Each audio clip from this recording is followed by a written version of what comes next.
Hi and welcome to the statistics and probability for data science and machine learning. मैं हूं फ़ाद हुसैन और उम्मीद करता हूं आप बहुत अच्छे मिजाज में होंगे। इस सेशन पे हम हाइपर ज्योमेट्रिक डिस्ट्रीब्यूशन को डिस्कस करेंगे कि ये क्या है और किस तरह से वर्क करता है। लिहाजा वीडियो फर्दर स्टार्ट करने से पहले हम बताते चलूँ कि इससे रिलेटेड प्रीवियसली जितनी वीडियोज़ हैं जहाँ पर हम डिफरेंट टाइप्स के डिस्क्रीट डिस्ट्रीब्यूशन को डिस्कस कर चुके हैं वो देखना बेहद ज़रूरी है ताकि आप हाइपर ज्योमेट्रिक को मज़ीद बेहतर अच्छे तरीके से समझ सकें। As we have already concern के जो डिस्ट्रीब्यूशंस है जिस तरह हमने नॉर्मल डिस्ट्रीब्यूशन पे भरपूर तरीके से ये चीज़ें देखी हैं कि किसी भी डिस्ट्रीब्यूशन का मीन मॉड मीडियन कैसे फाइंड होता है, इसी तरह से कर्टोसिस एंड स्क्यूनेस कैसे होती है। बिल्कुल इसी तरह से हर तरह की डिस्ट्रीब्यूशन के मीन मॉड मीडियन होते हैं, kurtosis skewness cumulative distribution functions होते हैं जो हम ऑलरेडी सेपरेट प्लेलिस्ट के साथ कर चुके हैं। लिहाजा वो वीडियो देखने के बिहाफ पर आप बड़े अच्छे तरीके से समझ सकते हैं कि इस डिस्ट्रीब्यूशन पे भी ये सारी चीज़ें होंगी जो at last of the video by using a Wikipedia में डिस्कस करूँगा। लिहाजा हाईली रिकमेंडेशन ये है कि आप यूट्यूब पर जाने के बाद मेरी वो तमाम वीडियोस वॉच करें जो कि स्टैट से रिलेटेड हैं। आप फ़ाद हुसैन CS से सर्च करके मेरे यूट्यूब चैनल पर जाएंगे, इस पर क्लिक करने के बाद आप इसके प्लेलिस्ट पे जाओगे और डिफरेंट डिसिप्लिन की वीडियो यहाँ पर मौजूद है जो कि विद ईज़ देखी जा सकती हैं।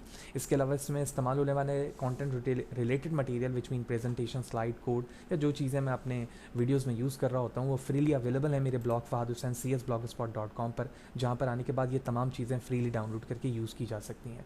लिहाजा आप मेरे चैनल पर अगर नए हो, चैनल को सब्सक्राइब नहीं किया तो चैनल को ज़रूर सब्सक्राइब करें ताकि अपकमिंग वीडियोज़ के हवाले से आपको बर वक्त जानकारी मिलती रहे और इसी तरह की नई चीज़ें आप आसानी के साथ सीख सकें। साथ ही साथ आप मेरे ब्लॉग fahadhusaincs.blogspot.com पर भी मुझे फॉलो कर सकते हैं ताकि जब भी यहाँ पर कोड अपलोड किया जाए आपको इन्फॉर्मेशन मिलती रहे। तो सबसे पहले तो हम एक एग्जाम्पल से हाइपर ज्योमेट्रिक को समझने की कोशिश करेंगे और उसके बाद एक्चुअल डेफिनेशन को पढ़ेंगे और एक एग्जाम्पल भी करेंगे ताकि मज़ीद बेहतर तरीके से हमें ये बात समझ में आए। As we have already discuss के बाइनोमियल और बर्नौली ट्रायल्स क्या हैं, जिसमें हमने ये देखा था कि जो बाइनोमियल ट्रायल्स होते हैं वो एक दूसरे पे डिपेंडेंट नहीं होते बल्कि इंडिपेंडेंट होते हैं और जो हमारे इवेंट्स हैं उसमें दो तरह के आउटकम हैं, यानी या तो सक्सेस हो सकता है या फेलियर, जिसको हम ट्रू, फॉल्स या 0, 1 से रिप्रेजेंट करते हैं। तो ये अगर हमारा रैंडम वेरिएबल है तो ये वैल्यूज़ जो है वो x को रिप्रेजेंट कर रही हैं यहाँ पर, तो मैं इसकी जगह x लिख सकता हूँ। फिर उसके बाद हमारे पास इसकी प्रोबेबिलिटी थी कि अगर मैं कॉइन के बिहाफ पे बात कर रहा हूँ तो 50% पास होने के और 50% फेल होने के हो सकते थे। अगर मैं एक एग्जांपल डिस्कस करूँ कि एक बैग है हमारे पास और इस बैग में 10 जो है वो रेड बॉल्स हैं और 10 ही जो बॉल्स हैं वो ब्लू हैं। तो इनमें से अगर मैं एक बॉल निकालता हूँ तो उस एक बॉल निकालने के बिहाफ पर उसकी क्या प्रोबेबिलिटी हो सकती है कि वो रेड है। तो लिहाजा इस बिहाफ पर जो हमारे पास सिस्टम बनेगा वह मैं कह सकता हूँ कि जो प्रोबेबिलिटी होगी वो 5/10 होगी। अगर मैं वो बॉल निकालूं और उसके बाद दोबारा वो बॉल को वापस रख दूं और उसके बाद दोबारा से कोई बॉल निकालने की कोशिश करूं कि उसकी भी प्रोबेबिलिटी 5/10 ही होगी कि वो जो बॉल आप निकाल रहे हैं वो रेड है या नहीं है। तो इस वक्त आपने दोनों ट्रायल्स की एग्जाम्पल में देखा कि कोई ट्रायल एक दूसरे पर बेस नहीं कर रही क्योंकि बॉल निकालने के बाद हम वापस भी रख रहे हैं उसे। लेकिन अगर मैं इस इवेंट्स को इंडिपेंडेंट के बजाय डिपेंडेंट कर दूं तो इसकी प्रोबेबिलिटी फर्स्ट टाइम क्या होगी, जैसे मैंने बॉल निकाला और उसके बॉल निकालने के बाद उसे दोबारा एंटर नहीं किया तो अब जो प्रोबेबिलिटी हो जाएगी वो 4/9 हो जाएगी। उसके बाद जो दूसरी बॉल निकाली मैंने वो भी वापस नहीं रखी तो अब प्रोबेबिलिटी 3/8 हो जाएगी एंड सो ऑन। इस तरह से प्रोबेबिलिटी चेंज हो रही है। यानी जब तक हम बाइनोमियल या बर्नौली में मौजूद हैं वहाँ पर हम अपनी डिस्ट्रीब्यूशंस पे देख रहे हैं कि जो भी इवेंट है ट्रायल वो इंडिपेंडेंट है। लेकिन जैसे ही हम यहाँ पर हाइपर ज्योमेट्रिक में आते हैं तो वहाँ पर हमारी जो इवेंट है वो एक दूसरे पर डिपेंडेंट हो जाते हैं और डिपेंडेंट होने की वजह से ये हाइपर ज्योमेट्रिक डिस्ट्रीब्यूशन कर्व में या फॉर्म में कन्वर्ट हो जाते हैं। होपफुली ये बात आपको समझ में आ गई होगी ये, क्योंकि यही बेसिक डिफरेंस है और इंपॉर्टेंस है जिसके बेस पर हाइपर ज्योमेट्रिक वर्क करता है। डेफिनेशन समझते हैं आप। So the hypergeometric distribution is a probability distribution that is very similar to the binomial distribution as we have seen. In fact, the binomial distribution is very good approximation of the hypergeometric distribution as long as you are sampling 5% or less of the population. तो अगर 5% या उससे less की population पे आप sampling कर रहे हैं तो हाइपरज्योमेट्रिक उस वक्त ज़्यादा बेहतर वर्क करता है। Therefore, in order to understand the hypergeometric distribution, you should be familiar with the binomial distribution plus you should be fairly comfortable with the combination formulas. ठीक है, तो हाइपरज्योमेट्रिक को समझने से पहले हमें बाइनोमियल का पता होना चाहिए जो मैं आपको रफली बता चुका हूँ और एक सेपरेट वीडियोस पे बनी हुई है। इसी तरह से हम कॉम्बिनेशन एंड परम्यूटेशन को भी जान चुके हैं, उस पर भी एक सेपरेट वीडियोस मैंने बनाकर अपलोड की हुई है। तो आई एम प्रीटी श्योर वो दोनों वीडियोस आपने देखी हुई होगी और नहीं देखी हैं तो पहले वो वीडियोस देखें ताकि आप भरपूर और अच्छी तरीके से चीज़ों को समझ सकें। ओके, आगे चलते हैं। अब हमारे पास हाइपरज्योमेट्रिक का यहाँ पर प्रोबेबिलिटी मास फंक्शन मौजूद है। मास फंक्शन इसलिए कह रहा हूँ क्योंकि ये डिस्क्रीट है। अगर मैं प्रोबेबिलिटी कंटिन्यूस फंक्शन कहता तो इसका मतलब है कि ये कंटिन्यूस होता। क्या होते हैं ये दोनों, क्या फ़र्क है? Cumulative mass function, cumulative distribution function क्या होते हैं, इस पे भी सेपरेटली हम वीडियो बना चुके हैं और हम उसे ऑलरेडी डिस्कस कर चुके हैं। वो वीडियोज़ भी होपफुली आपने देखी हुई होगी। तो फॉर्मूले को कैसे रीड करेंगे? The probability of the hypergeometric variable random variable equal to k, capital k and small k को इस तरह से ब्रैकेट में लिखा जा रहा है। इसका मतलब है ये कॉम्बिनेशन के फॉर्म पे लिखा गया है। फिर एन माइनस के लिखा गया है कॉम्बिनेशन के फॉर्म पे। फिर एन लिखा गया है, इसको भी हम कॉम्बिनेशन के फॉर्म पर राइट करेंगे। हर एक वेरिएबल यहाँ पर किसको रिप्रेजेंट कर रहा है? The capital N is a population size. जो आपके पास पॉपुलेशन साइज मौजूद है यहाँ पर वो कैपिटल एन रिप्रेजेंट कर रहा है। कैपिटल के is a number of the successes state in a population. Population के स्टेट पर जो सक्सेसर की वैल्यू है वो कैपिटल के है।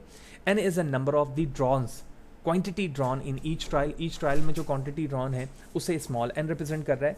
जबकि जो स्मॉल के है वो number of the observed success को यहाँ पर रिप्रेजेंट कर रहा है कि ऑब्जर्व्ड सक्सेस की वैल्यू जो है सक्सेसर की वो क्या होगी स्मॉल के साथ।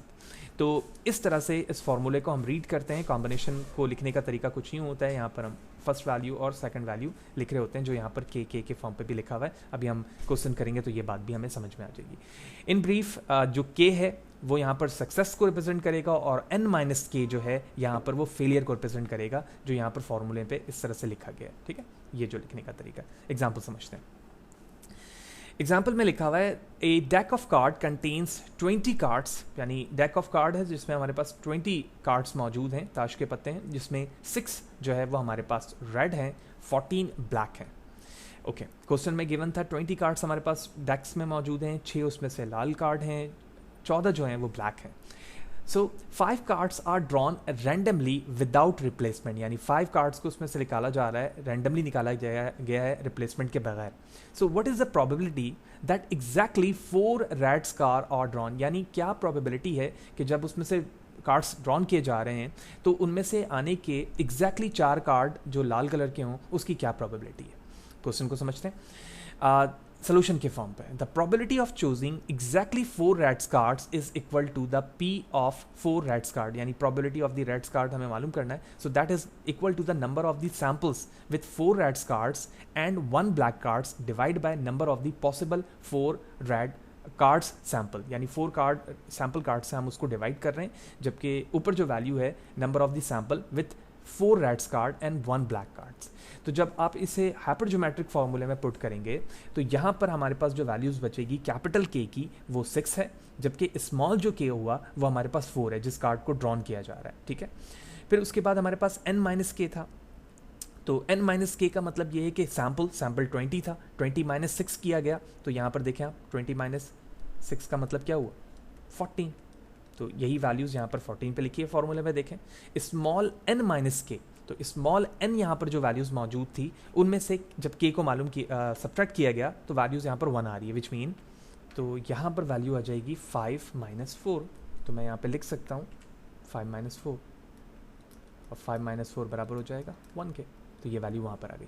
कॉम्बिनेशन मालूम करने का साइंटिफिक कैलकुलेटर से तरीका जो होता है या लिखने का जो तरीका है वो कुछ यूँ है कि मैं लिख सकता हूँ C64 multiply by C14 1 and divide by C25।